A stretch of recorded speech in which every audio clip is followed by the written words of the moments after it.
ეს გიორგის ბრალი არ არის. სავარაუდოდ ბოთში ცოტათი მაღალი წნევა იყო და მოულოდნელად მოძრა საცოლე. მერე ესეც იყო. თუმცა ყველაფერი სემინარით დაიწყო. სოფრალაბი ღვინის დამხმარე მასალების იმპორტიორი კომპანია არის, რომელიც უკვე 10 წელია ქართულ მეღვინეებთან თანამშრომლობს.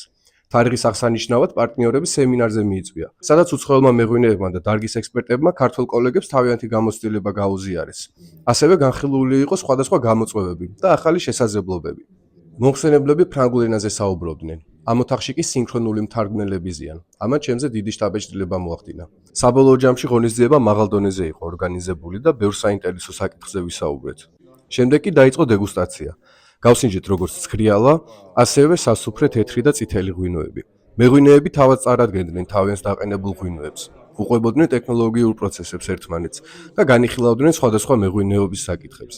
არც საბრენდე სპირტების დეგუსტაცია გამოგჩენია, რომლებიც სხვადასხვა ტიპის მუხის ჩიფსებზე იყო დავარგებული. ბოლოს ყველა კმაყოფილი დარჩა და იყო აპლოდისმენტებიც. საბოლოო ჯამში ღონისძიება 3 დღეს გაგრძელდა ყაზბეგში, ულამაზეს ხედზე. საღამო კი დასრულდა ვახშამით, ბევრი ახალი ნაცნობობით და სასიამოვნო მოგონებებით.